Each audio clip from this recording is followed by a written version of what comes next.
Hi, welcome to Overlanding from home. My name is Anton. I'm an avid overlander, lover of nature, and humanitarian by heart. The past while, I've always been interested in the outdoors, and I want to hear about other people's experiences and their rigs. Yes, the big rigs, the small rigs, everything they've done to design them and how they plan it. I hope you enjoy listening. Let's find out who today's guest is. So hello, ladies and gentlemen, and thanks again for signing into, I believe, going to be another very, very cool podcast with a very young couple. I say young, I'm 44, 45, I think 45 this year. And, considering what this young couple are doing, I think it's amazing at their age to do this type of experience because it'll completely change anyone's life to do it. And unfortunately, been cut short slightly because of the virus. I had to fly back to South Africa. So if you go on their website, you will see a very straight line that goes from a country straight down to Joburg. And I want to introduce you to Nicholas and Kate. So thanks, Nicholas and Kate, for doing this podcast with me. Yeah, cool. No problem. Thanks for having us. So guys, I know we only touched base for the first time the other day, and when it was via email, you said to me that your vehicle was not stuck, but your vehicle was parked in Congo, and you flew out from where? Let me just zoom in here. Where did you fly out of? Looks like Uganda. Is that right? So we ended up leaving our car in Virunga National Park, where we ended up getting stranded for a while. 66 days to be exact. Wow. And after that, we basically got in touch with the South African embassies, both in Kinshasa and in Kigali. We had actually spoken to the embassy in Kigali beforehand, before going into Congo, just to know that we were crossing into Congo and that sort of thing, because we weren't really sure what the situation was like there. And we kind of said, well, we need to give them a bit of a heads up, just so that they know we're going into the country. Anyway, we got the ball rolling with them and basically said, listen, we're wanting to get out of Congo, and basically ended up flying out from Kigali via Lusaka and then back to Johannesburg on a repatriation flight. Okay, very interesting. And you're in quarantine now for 2 weeks in Joburg, right? Yeah, so it'll only be a week now. Apparently, I don't know. World Health Organization has issued a new set of mandates that basically states it's only a week now in quarantine. So hopefully we'll be out of here by Thursday. Oh, interesting. Okay, that's very cool. Well, let's hope you can. Well, you're actually coming out at the right time, because on Friday, obviously, it's a little bit easier for people to breathe, and this whole experience has been completely gnarly, and I don't mean gnarly in a good way. So yeah, exactly. So guys, like I'm excited. I must admit, from seeing where you've been, you don't have a lot on your Instagram. Just so, because I don't think it does it justice, to be honest. I think you guys have been through some incredible places. Kigali in itself is amazing. I've been to Kigali, and I completely love it. I wouldn't mind moving to Kigali, to be honest, because it's a great place to center yourself with great people and very safe. And that's my point of view, obviously. I'm not saying that it's always like that for everybody, but it's definitely a fantastic spot. And I want to ask a bunch of questions. So what was the idea? What was it that connected you guys to do this trip? Sure. I mean, there's quite a long list of potential things that I could go with as to what set us off on this journey. But for me personally, I mean, I'm a photographer and aspiring to go into sort of the wildlife photography realm. So for me, I mean, even since a kid, I was sort of setting my sights on doing something like this through Africa, having read the likes of Kingsley Holgate and that sort of thing. Sure. Getting super fired up about doing an epic trip through Africa just to see the wildlife, the Serengeti and Tsavo National Park and that sort of thing, up close and first hand and that sort of thing. Getting to grips with the real wide open wild spaces of Africa. Yeah. And also just experiencing other African cultures. I mean, South Africa in itself was already quite a plethora of African cultures, but we wanted to just experience real, raw, rural African tribes and cultures and that sort of thing. So I mean, that's kind of what put us on the path initially. And then it was also just for the love of travel, I guess, just to see new places. Yeah, I think we both knew that we wanted to go traveling for a while together. And I think for me, Africa wasn't my idea, it was Nick's idea. But Are you throwing him under the bus? no, just at the first mention, I thought, gee, I'd never really thought about that, but I'm sold on the idea, and it would be great to explore more of our own continent and the cultures that have come from it. And it's definitely far out of my comfort zone, so it's really been an amazing experience. Although it did take a fair amount of convincing of her parents to basically be allowed to whisk her away into the wilds of Africa. Her dad was quite all right with it, but her mom was slightly more apprehensive, as to be expected, though. So it took a couple of serious chats with her dad to reassure him that I was indeed able to fix a blown head gasket, if that were to be the case. Sure. Although I'm nothing of a mechanic whatsoever. So if something serious did have to go wrong, which luckily it didn't, I would be in a bit of a pickle. So I can tell you, and in Kate's defense, I think get your folks to listen to the last podcast I did was with a 60-year-old lady from Zimbabwe that drove the whole of West Africa, all the way from Spain through Morocco, down the entire coastline, through Congo, the whole story, to Bulawayo. There in itself, it makes it possible that anything is possible. And this lady Dot never had a vehicle like yours. So I think you pretty good. Couple that Toyota is a dumping ground for secondhand Toyotas. That's right. So, I've traveled a lot of Africa, and what Toyota does, for example, is they send all their secondhand vehicles and parts into Africa because it's easy and cheap. So fixing a vehicle like yours is like literally as cheap as chips. If you can find a mechanic that, they'll find a part for anything on vehicles like yours, which is really good. But the whole thing is that you have a really good vehicle.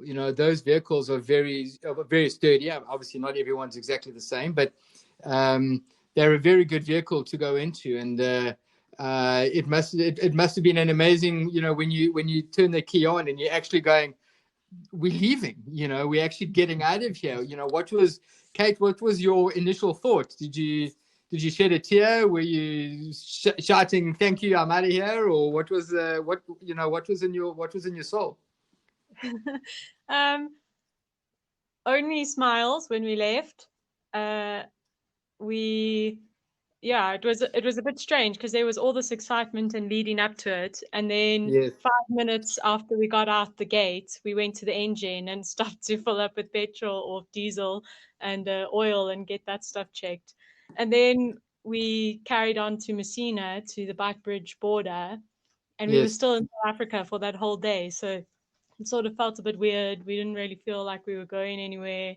And only once we really crossed the border into Zimbabwe did it feel real. And we thought, oh, geez, we're completely on our own now. Let's see where this takes us. We don't know what's going to happen. But yeah, it was a bit of mixed emotions, maybe. That's very cool, and it's a great emotion to try and remember down the line, because everyone that does certain trips, they always have this mass of excitement and busyness getting things ready, but then when you actually put your feet in your vehicle and you're going, right, we're leaving the country now, if we turn back, it'll be I wouldn't say a waste, but not what you want. So I think it's a great feeling, and I'm really excited. So talking about the build up, you have a pretty decent vehicle. What did you build on it or put together on it within the vehicle? Had you guys done this type of scenario camping before? Did you understand what you were getting into, or did you pretty much do all your research and put it all together? To be honest, we both haven't done anything like this at all. It was going to be our first overlanding trip together, or at all, really. We've obviously done the odd camping trip with the parents and that sort of thing, but nothing to this level where it starts to almost become like a full-on expedition where you've got to start thinking about water and that sort of thing. And all various other things, medical supplies, and the whole lot that goes with planning for a trip like this. But initially, we were looking at various different vehicles. I was looking at a Defenders, looking at Troopies, 79 series, a whole plethora basically of vehicles that I was looking at, and basically in the end it came down to a decision between this 105 and a Defender 110. And I actually contacted someone in Cape Town who's an overland expert by the name of Paul Marsh. I'm not sure if you're familiar with him. I know Paul Marsh well. He's actually been on the podcasts before, and we, in fact, are probably doing another one soon, actually. Yeah, I think tomorrow, maybe.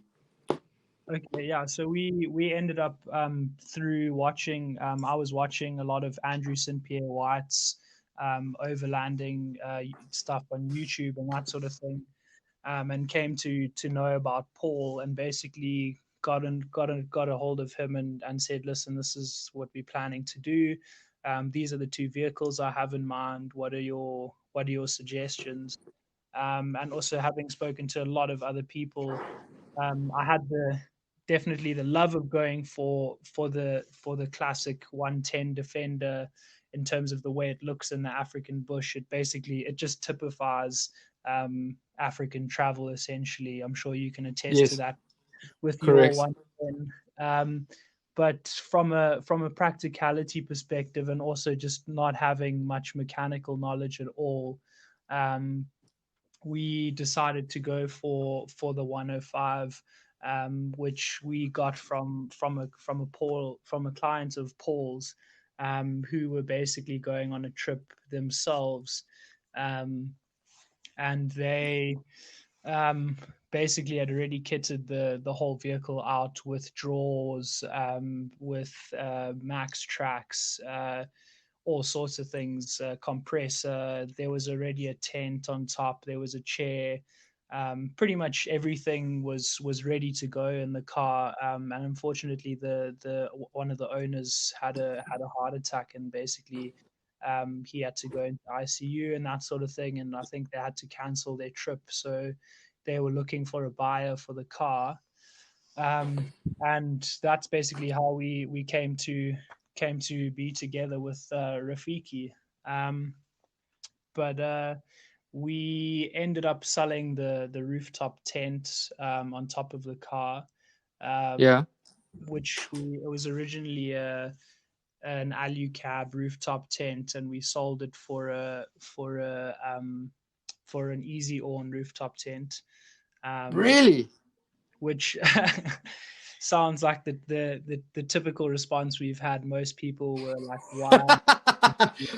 Sorry, I didn't mean it to sound like a negative thing. It's just not common, Yeah, I think the reason was because we had the alu-cab clamshell, and it was a really awesome tent. The ease of use is phenomenal. You can just pack up and go and put it up. Yes. It's very, very quick. But the issue that we had was that it took up the whole roof. All the roof space. Yeah. We had a water tank and jerry cans and our gas bottle and everything. So we sold that one and bought the Easy On. which when it's opened up is very, very comfortable. It has a bit more space actually. And once you've put it up and down a number of times, it's not really a huge task. Yeah, no, I think the whole thing around overlanding is convenience, but there's always a way off. And this is something that I have chats with Paul about, and with a number of people that phone me for advice and guidance and about overlanding and maps and similar what you would phone Paul. I mean, obviously Paul is the guru. There's no one better than Paul in my eyes.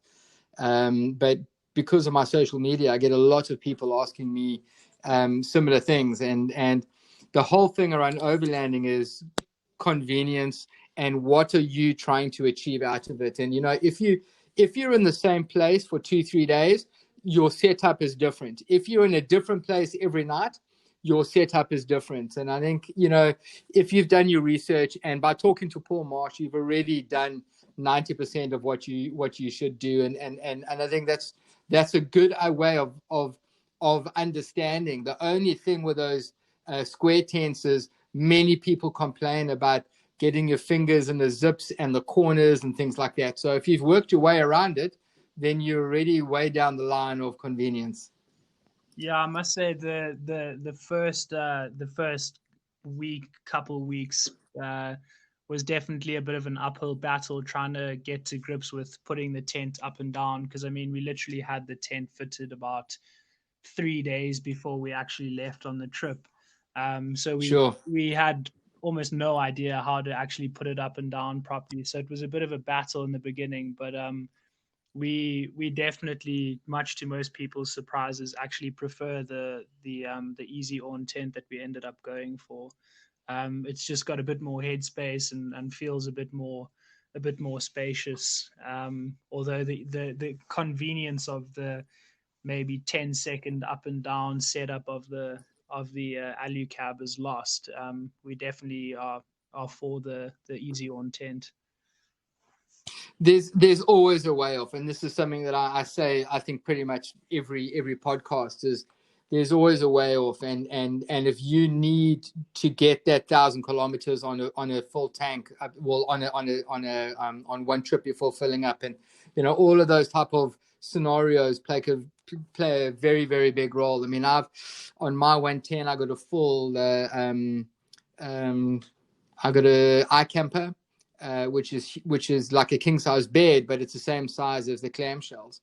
And I've moved mine slightly not slightly, just in line with the windshield on my Defender, and I can still put 60 liters of jerry can at the back and a few other things. So there's always a way off, and I just think you guys have done it right. It looks like it's pretty well set up. You've got a drawer system at the back, which is as convenient as it gets. I think when you want to do a quick lunch or just make a cup of tea or coffee, that's definitely the route to go.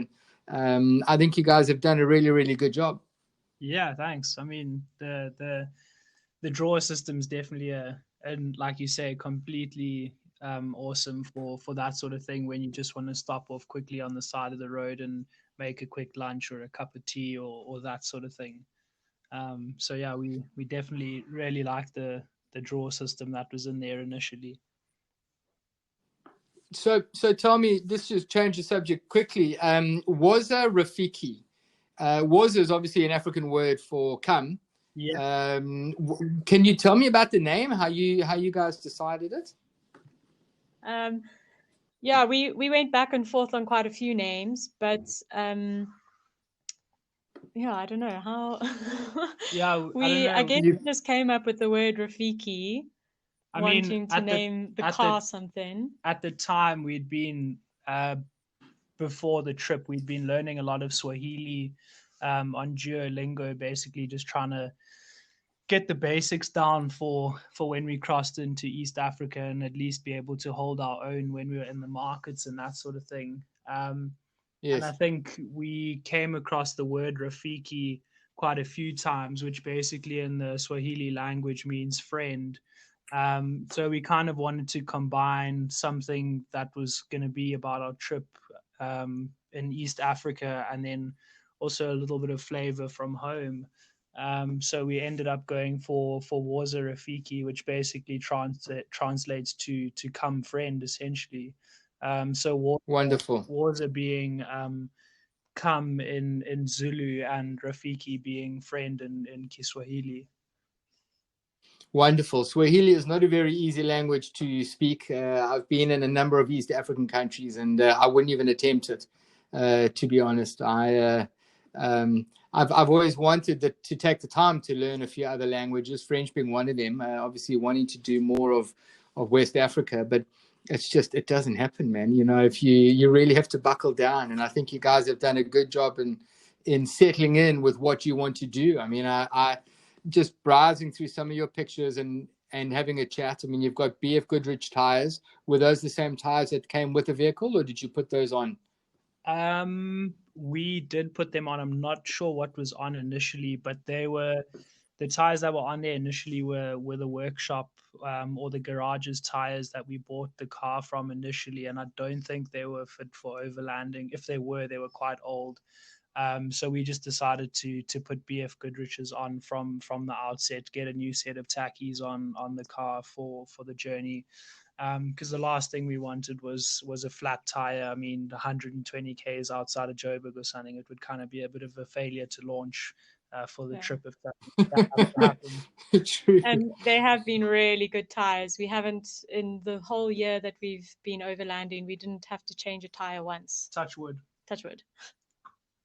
Well, you know what? They are very, very good tires. I mean, there's always, especially amongst guys, there's always a big chat around the tires and whys and what fors. But it all, in most cases, it boils down to how you look after all your equipment and tires. Obviously, as a couple or even as a family, it's important. It's the only thing that holds you on the road, and it's the only thing that's going to get you up a muddy hill. So you really, I think you've made a good choice. They're good tires, and you can get them anywhere too, which is a big deal. But many people don't always think about it. They buy on price, and they don't really think about, well, if they're in the middle of Kigali, will they be able to get the same tires, for example, or somewhere with, that's not normal.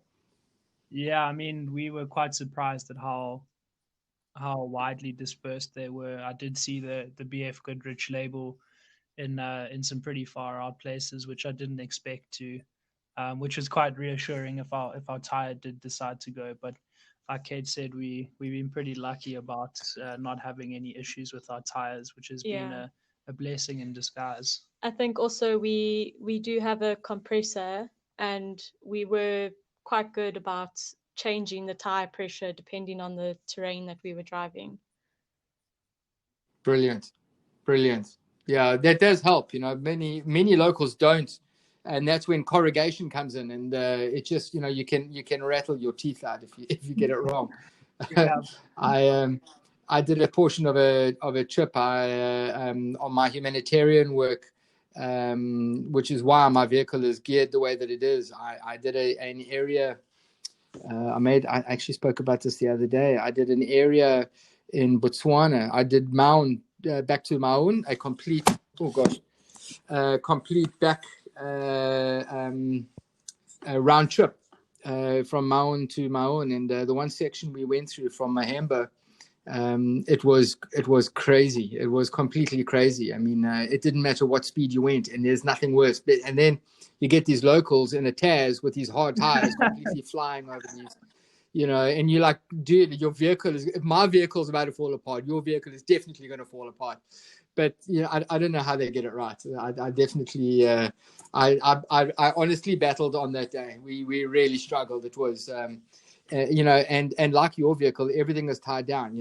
There's nothing left to rattle, because it just makes it worse. So, as a guy, if I hear one little rattle, I'll stop the whole vehicle and the whole convoy, and find it, and then we can go happily. Only then. Yeah, I can definitely sympathize. I had a couple of rattles around the car, which to Kate's ears weren't even occurring, or she couldn't hear them at all. But I insisted that we stop the car and find the rattle, because there's nothing more irritating being the driver and having this constant rattling somewhere in the back of the car, and trying to focus on staying on the road. It was always our kettle, I think. And that's a very, very important item in the morning. Yeah. You don't want to. You only need to make that mistake once. Like, I can assure you, I didn't make that mistake. So tell me, being on the road, what's your go-to when it comes to navigation? Did you use your phones? Did you get the Garmin? Obviously Tracks for Africa are fantastic. Johanna's doing a really good job there. What did you guys use as your to find between places? So we weren't able to get a Garmin before we left, but we were sponsored a Tracks for Africa CD, which our friends Rob and Erica from the Adventure Ethos put into their Garmin, and they really enjoyed using that. But we did have the Tracks for Africa Southern Africa hard copy maps. So we used that a lot in Zimbabwe and Malawi, I think. And then when we got further up, quite unexpectedly, we mostly used Maps.me. It usually took us when Google wants to take you on the main road or the usual route. Maps.me usually took us on the back roads or roads that Google said didn't exist, and roads that were a lot more fun and a lot more interesting terrain, and through villages and sort of the route less traveled.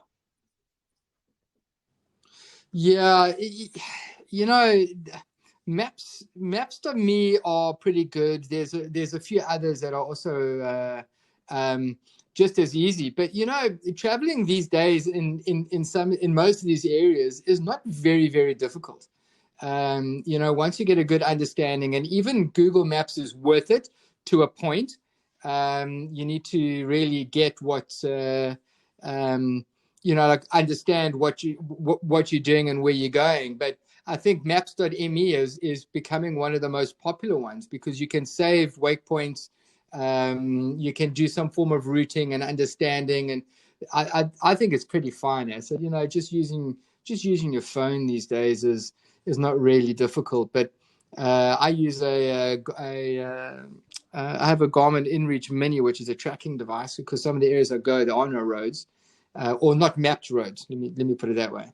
And an iPad Mini, because I like to have as many maps as possible. I don't trust one. I don't trust Garmin.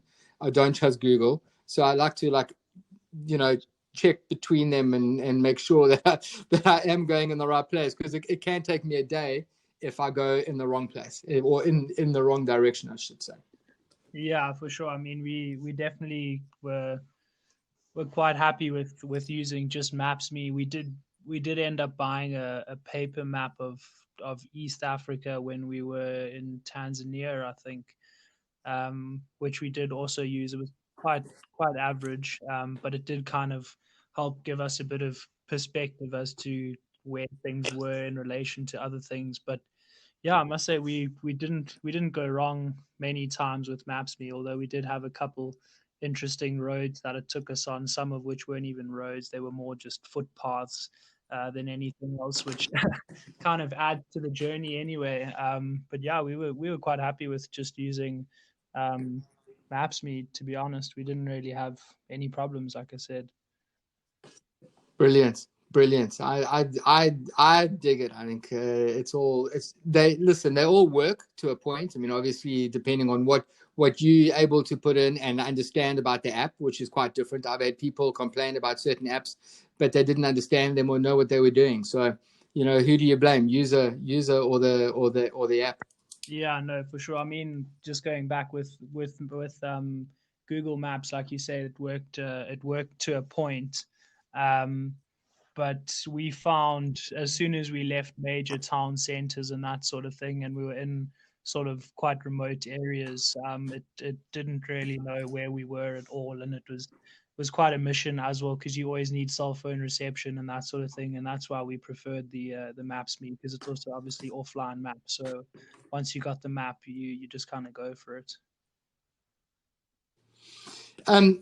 So I just wanted to see here. So we, mapping is No, actually, I don't want to do mapping. I wanted to ask you, were you actively looking to go only back roads or the less traveled road, or were you just wanting to say, well, I want to go from A to B? And how long had you planned a route? Did you spend time actually planning? I know that I need to get to Mombasa or Dar es or something like that. Did you plan it that way, or did you just see which way the wind blew and went that route? Yeah, to be honest, in terms of pre-planning, there was literally zero pre-planning done in terms of routing, where we wanted to go, what we wanted to do. From that side of things, we did absolutely, I wouldn't say absolutely no research. We kind of had an idea of the places we wanted to see and big highlights, but for the most part, it was sort of wake up in the morning, stare at the map, look at our overland and see where the next semi decent campsite was, and chat to people and stuff along the road, and kind of just thumb suck it and see where was good to head on the day. So we kind of just went with the flow of the wind, as you could say.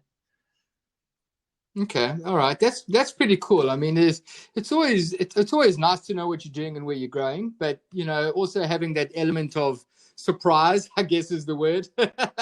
You would get there and go, well, I didn't realize it was going to take me an extra 5 hours and use up all my fuel during this sand pit heading to a certain route. I mean, did you have any of those experiences? Experiences in terms of what, getting stuck and that sort of thing? Well, so you would say, well, I want to go along this road and end off in this place over here, and you just had no clue that the road was going to end up being the way that it was, and you ended up just being completely engulfed in whether it's being stuck or mud or through a village that that they were herding 4,000 goats through, and that took an hour. Whichever. Yeah, I mean, there was one road that I can think of now just offhand. We were going from, where was it? We were in Malawi trying to get from Nchisi Forest through Nkota to towards the lake. So basically trying to get from Nchisi Forest to the actual Lake Malawi. And we had heard via that we couldn't go through the national park or whatever, and decided that it would also maybe be too expensive if we had to pay just to transit through the park. We decided to follow our noses and go around the park, which ended up turning into quite an epic of going through all sorts of random back roads, completely full of dust, some terrible inclines and declines, one particularly intense hill climb that was completely unexpected. A couple of goats, yes, there was definitely an element of those in a few of the villages. And then we basically found our way to the main road, and still figured out that we had probably another 200 or so Ks to go, and we only had about 60 Ks left of petrol. And we had no food. And we had no food, and we also had no money at the time. So we were doing everything that you aren't supposed to do in an overlanding situation, and completely caught unawares. But luckily, it was still near the beginning of our trip. But anyway, we basically had 140 Ks back in the same direction to a place where we knew we could get money and petrol, or 200 Ks towards our destination, which we also had no idea whether there would be petrol or money. So we ended up going into a local village that was just down the road and finding the police officer there, who ended up helping us out. And taking us to a local guy who basically opened up a shed that was basically full of 10, 20 liter jerry cans full of diesel, which was kind of our saving grace. And we managed to get enough diesel to get us to to the destination. And then thankfully there was actually a petrol station when we arrived. But that was a pretty close call. So I say this every podcast because it always comes up. You know, no good story ever starts off with when I went to the kitchen to boil the kettle for a cup of tea. You know, it's exactly as you started. We had 60 kilometers of fuel. We had to go another 200. And, you know, that's what it's about. Those are the stories that you don't forget. And that's why you're doing what you're doing, is to remember and understand exactly why you're doing this. I think it's amazing. I think you guys are brave, and I think it's very cool. And I wish you many more followers, because there's definitely people need to hear that it doesn't matter what their age is. You know, that if you just go ahead and follow and do it, I think something that you guys should go and listen to is or get in touch with, and I can do that with you, is there's a guy, Ferenc, that I did a podcast with from Bulgaria. I'm Hungary, sorry. And he's actually helping people earn money while being on the road to do exactly what you're doing. And I think the countries that you've been into, I mean, DRC, Rwanda, Uganda, Kenya,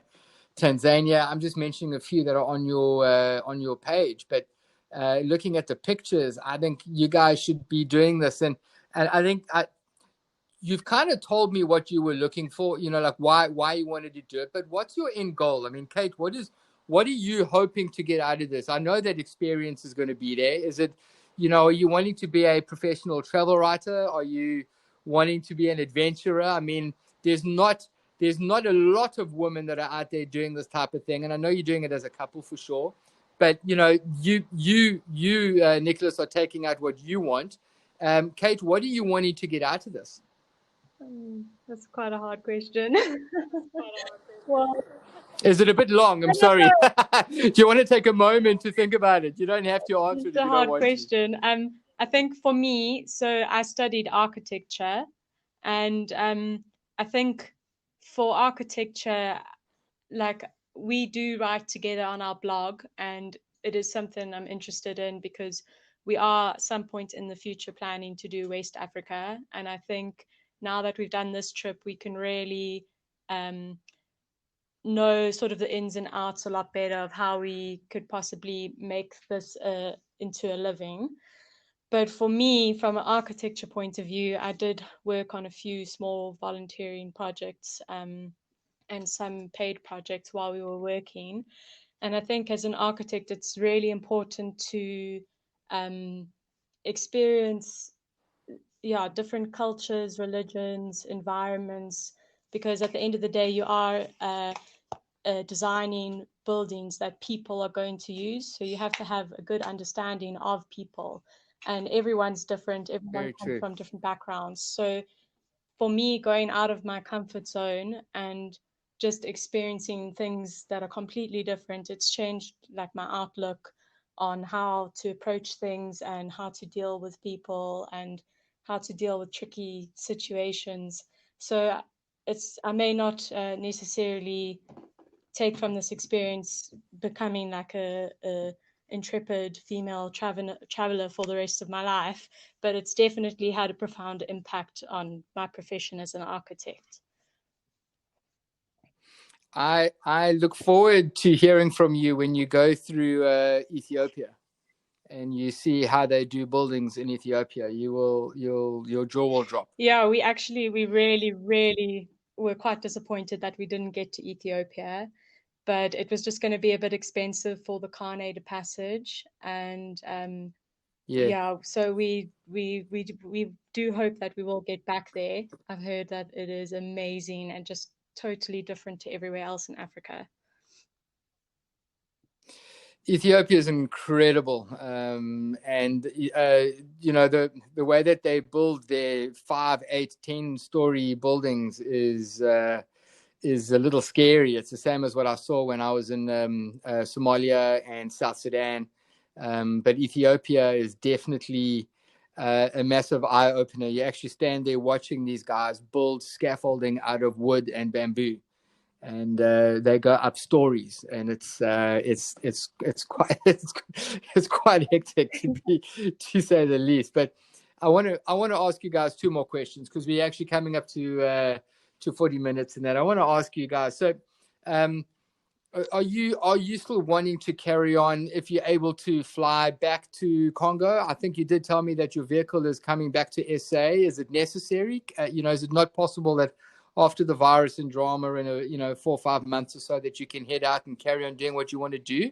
Yeah, so our plan is when things open up a bit and we we'll fly back to Kigali, I think, and head back to Virunga National Park to fetch our car, and then we'll do the journey home. I don't think it'll be quite as long, but we are planning to drive back because we do want to do more trips of this nature, and we're not quite ready to part with the car. Yeah, I mean, like Kate said, sorry, Anton. Like Kate said, we are definitely keen on doing more of this sort of thing. It's just now it's come down to financing and that sort of thing. And our hopes initially, when we set off, were that I would be able to get a bit more freelance work on the road. Kate was also hoping to get more freelance stuff on the road. We were also hoping to do a lot more volunteering and stuff, but with countries like Tanzania and to a certain extent Kenya, it was quite difficult to get working visas. It ends up being quite expensive to get that sort of thing, and volunteer visas. So we actually didn't end up doing as much of that sort of thing as we would have liked to when we initially set out. So it's ended up kind of cutting our trip a bit short. So we kind of coming back to SA when we do eventually go back to get our car. We'll sort of slowly meander back. Obviously, like Kate said, not necessarily as long as we did initially, but coming back to SA and sort of regrouping and sort of finding some work and that sort of thing to kind of build up the funds again. And then, yeah, I mean, looking forward to planning for West Africa, but we're not really too sure when that's going to be. We've kind of said we were going to finish East Africa first, and then sort of take it from there and see what the situation's like once we get back into SA. Lovely, and I think you'll definitely make it work. I mean, if just looking and listening to you guys, looking at your pics and looking at your story and listening to what you wanted to do, I think you'll definitely make it work. I mean, and if you guys didn't kick each other out the vehicle within the first 2 weeks, then you're definitely going to last a lot longer than some people that I know that have gone overlanding as couples. That's good to hear. I want to ask you, and I don't know if it's going to be the same answer, so you can answer separately. But Nicholas, what was your number one used or best item in your rig that you completely couldn't live without? It's quite difficult. I mean, to be honest, I'd say my camera, but that's not that's not really part of the rig. But definitely our solar panel. It's one of those like flexible fold up solar panels. Yes. That we got sponsored from Outdoor Warehouse. They were actually a big sponsor.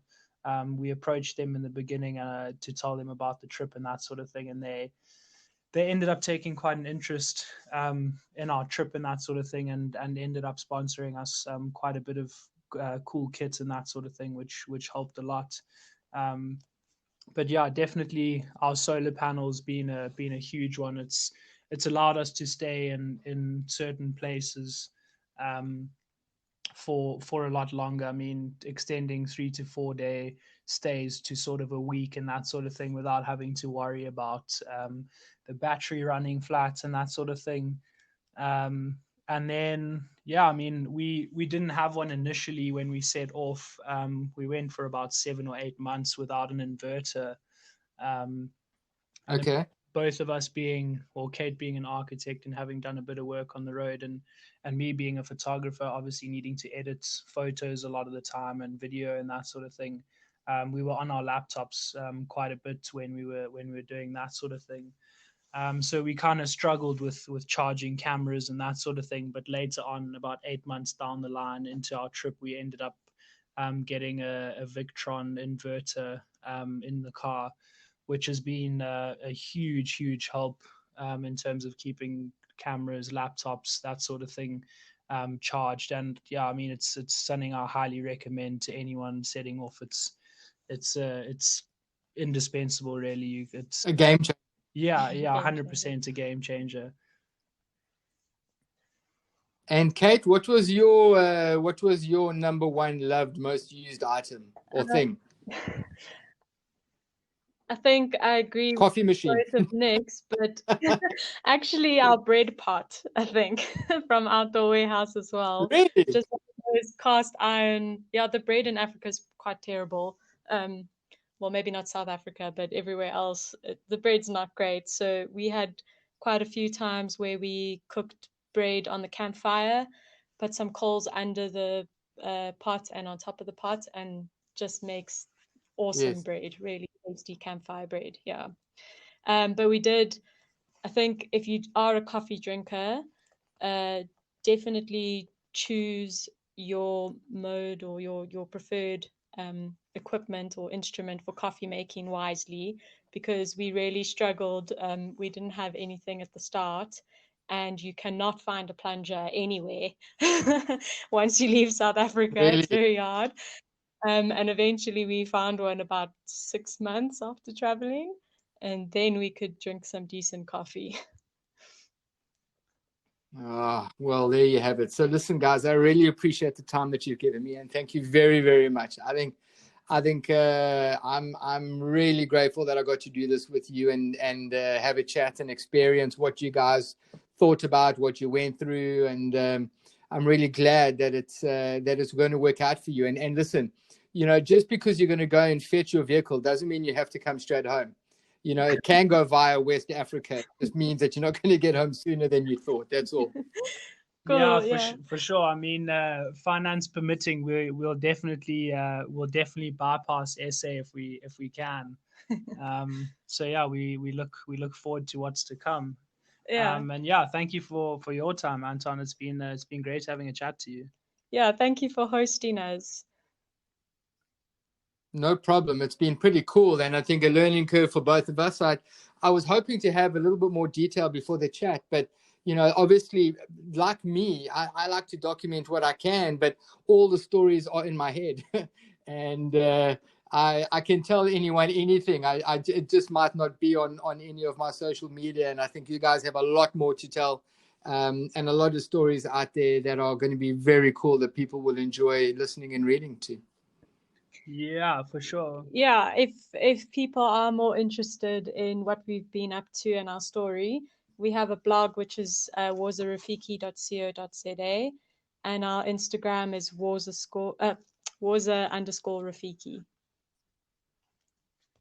And that's right. And I'll be putting all onto the podcast, and when I put it out there, a lot of these links, everyone will be on there, so you will be able to get it directly. And I ask you to follow their channels. They both got two very different stories, and I think if you guys want to say anything lastly, you're more than welcome to. If you want to share anything that's coming up, maybe. Yeah, we've got quite an interesting blog coming up at the moment that we're busy working on now, about how we actually ended up getting stuck in Congo, and what went down while we were in Congo during lockdown in South Africa and the whole global pandemic, and what we were up to. So yeah, if people are interested, they can head over to our blog and have a look there. And yeah, there's definitely more to come on our social media channels. We've definitely been trying to get back into it. It's quite hard, as you know, I'm sure, with trying to stay in touch and be on the internet while you're absorbing Africa. It's very difficult, I've learned a few ways, and I've being a South African and the guy that lives in a city, you want things to go like it normally would, and it doesn't. I think one of the best sayings that I've ever used, and lately I've used it a lot with my daughter, is pule pule, which is East African, as you know, slowly, because everyone gets in that race, and it just creates chaos, and you forget exactly what you're trying to do. And it sounds like you guys are grounded, not forgetting it, and just keep going. I've just sent you an article on WhatsApp. I can introduce you to Ferenc. He's written this article and is trying to help people like you be on the road and earn money. So guys, just keep plugging at it, please. It'll be great to follow your story. Awesome. Yeah, thank you so much, Anton. And yeah, we definitely encourage anyone else willing and able and brave enough to sounds like a trip like this to definitely go for it. Well, it sounds like the network's cracking up, much like the weather in Cape Town. So I'm going to call it quits here while I can before I completely lose you. So thanks very much, Nicholas and Kate, and have a great last few days of your lockdown, and blessings when you get out and have some fresh air. Cool. Cheers, Anton. Thanks so much. Yeah. Thank you, Anton.